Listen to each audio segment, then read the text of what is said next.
Sí, satisfechos, Nicolás, porque hemos respondido a una necesidad de traer pacificación a nuestro país.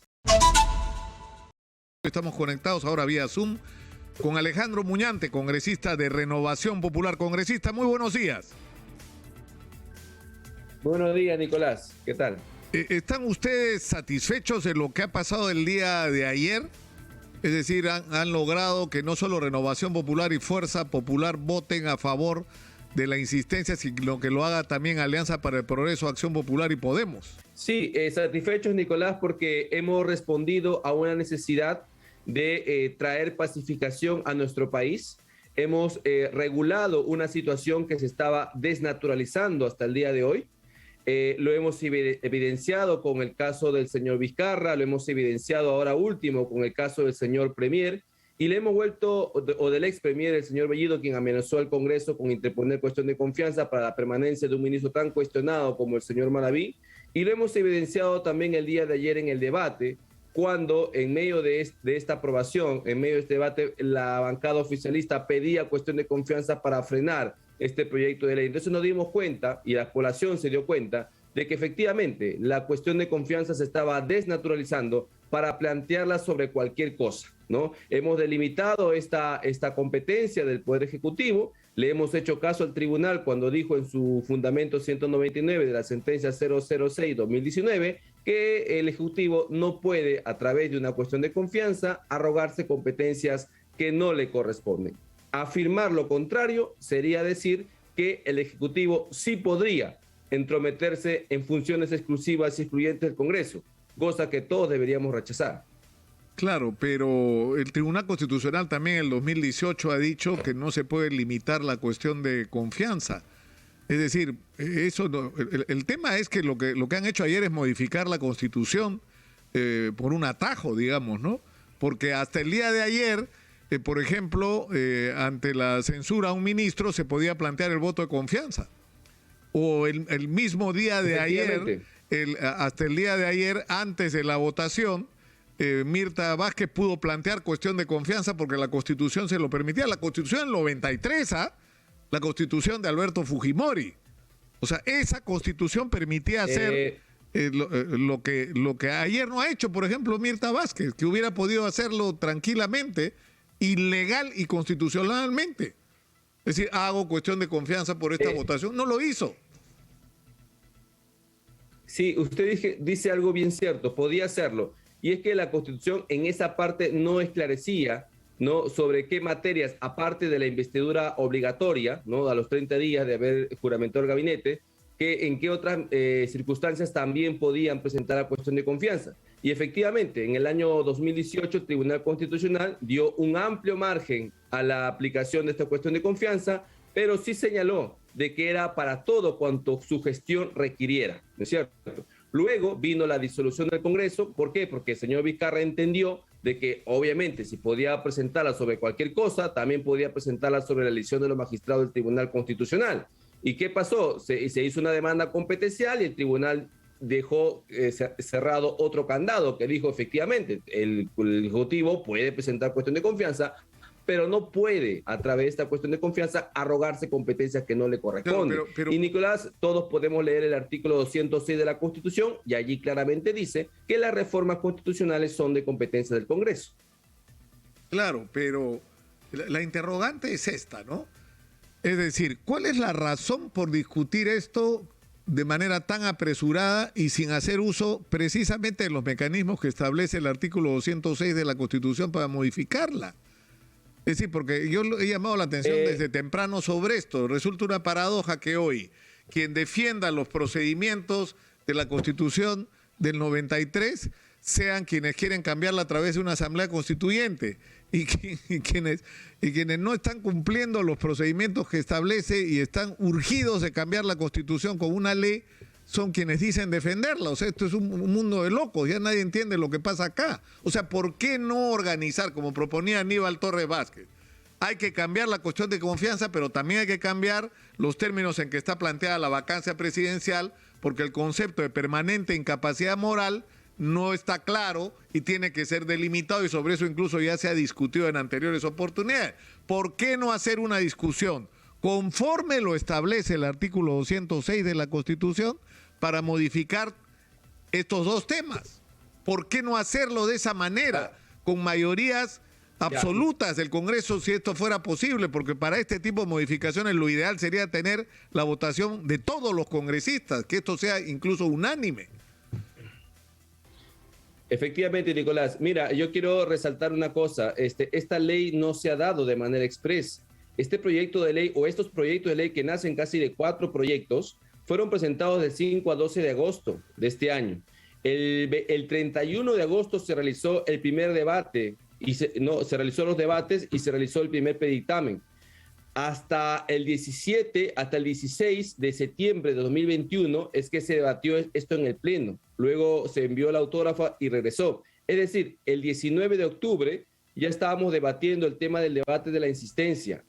Nosotros hemos puesto un margen considerado para este debate. En la Comisión de Constitución, cuando se discutió este tema, tuvimos incluso la oportunidad de recibir invitados constitucionalistas renombrados.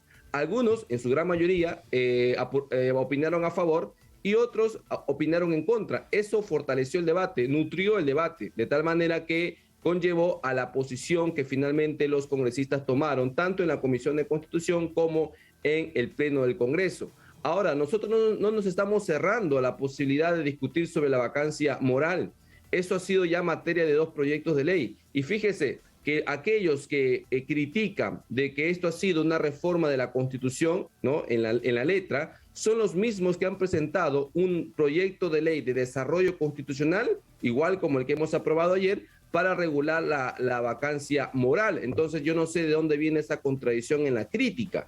Evidentemente vamos a tener que discutir el tema de la vacancia, pero por razones de plazo, por razones de tiempo, por razones cronológicas, debemos debatir los primeros proyectos que se han presentado. Los de la vacancia moral se han presentado recién. Pero seamos sinceros, congresista Muñante, seamos sinceros.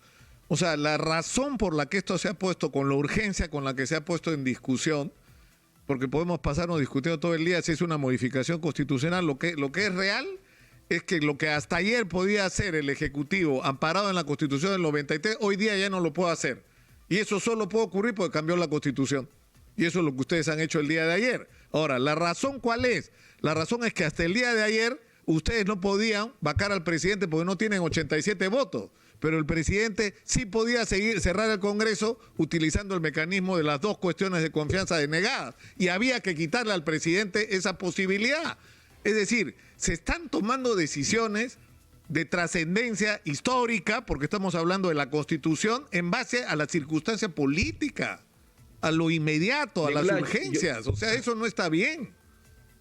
Yo discrepo con ello, Nicolás, porque la Constitución Política del 93 en ningún momento establece que un gabinete o un presidente del Consejo de Ministros puede interponer cuestión de confianza por la permanencia de un ministro.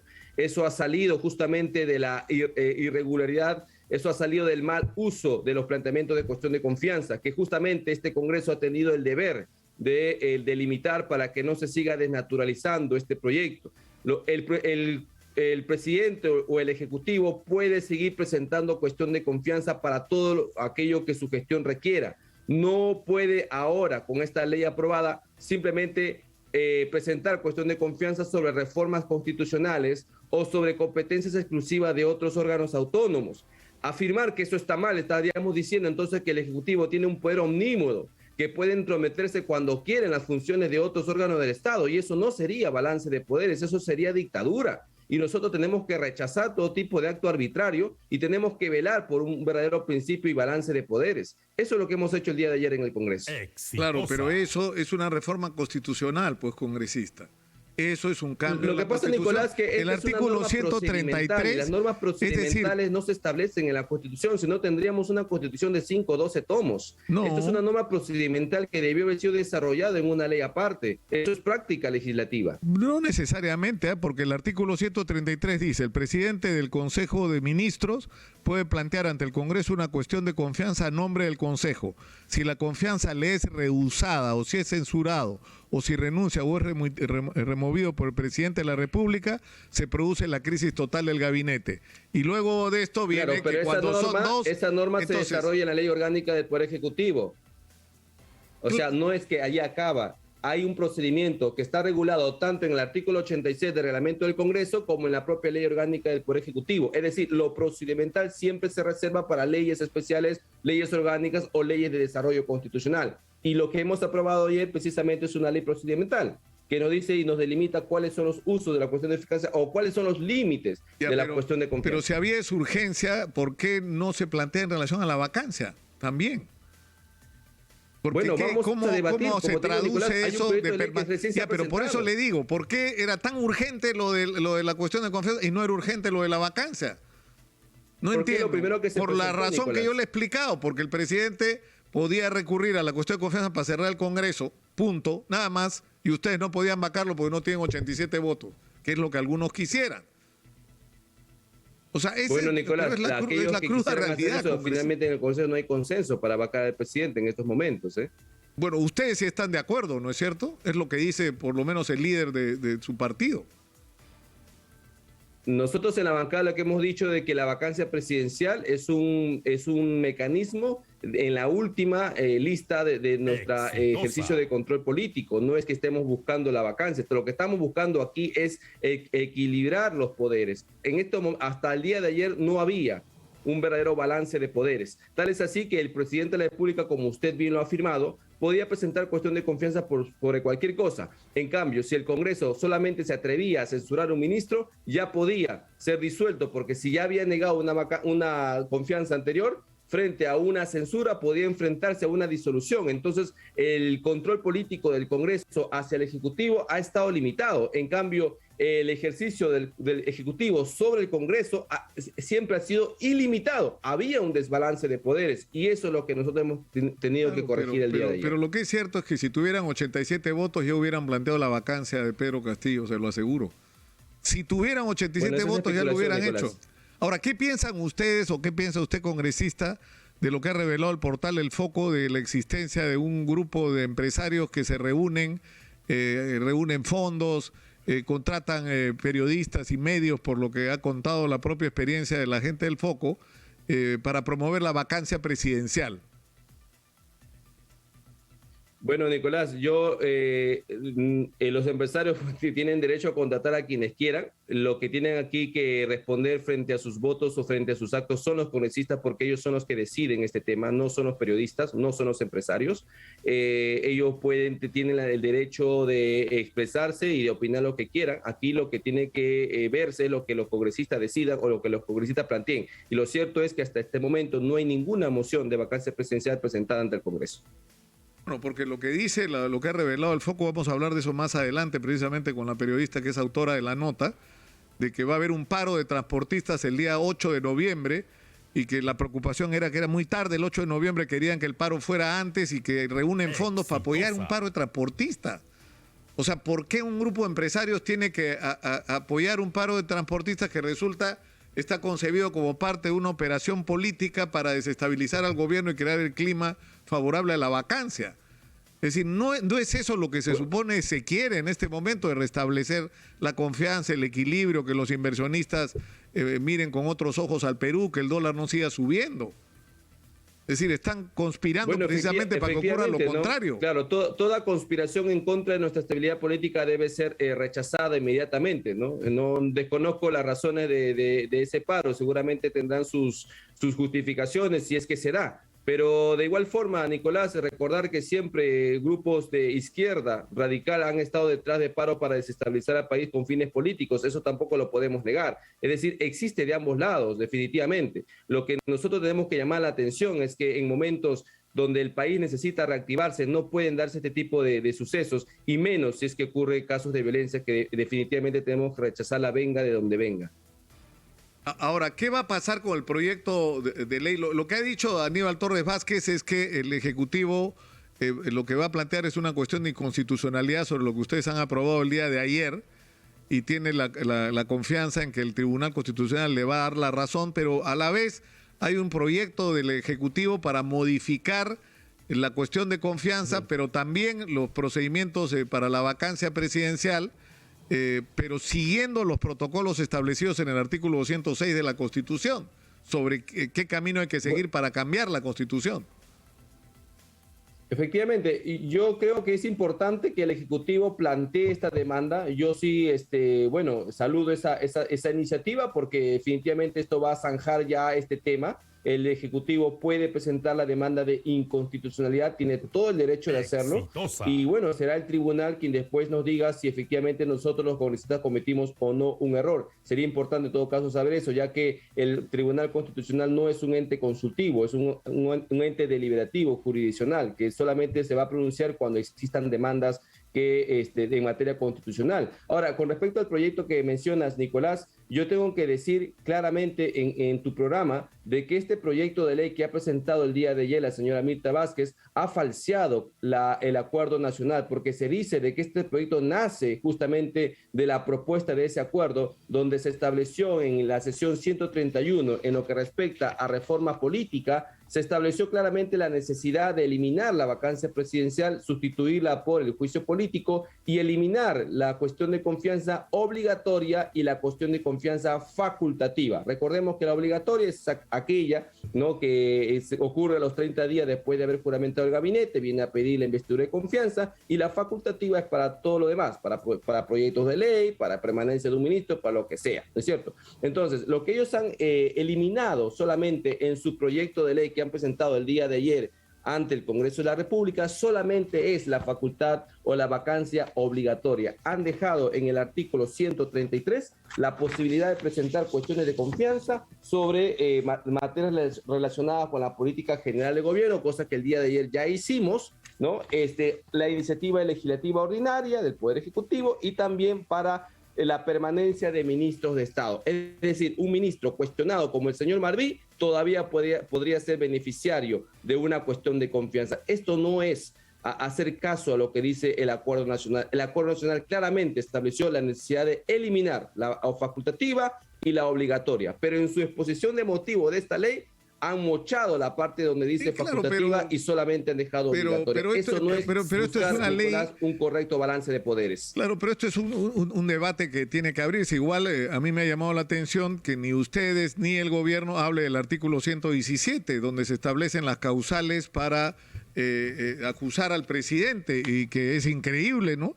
O sea, ¿cómo es posible que se haya podido permitir que algo así permanezca en la Constitución? Porque según ese artículo, dice, el presidente de la República solo puede ser acusado durante su periodo por traición a la patria, por impedir las elecciones, por disolver el Congreso, salvo en los casos previstos en el artículo 134, que es el que plantea la doble negativa de confianza, y por impedir la reunión y funcionamiento del Jurado Nacional de Elecciones y otros organismos del sistema electoral. O sea, el presidente puede recibir dinero ilegalmente, el presidente puede ser un borracho, el presidente puede ser un violador, un asesino, y no podemos acusarlo. Ese artículo también tiene que ser cambiado. Sí.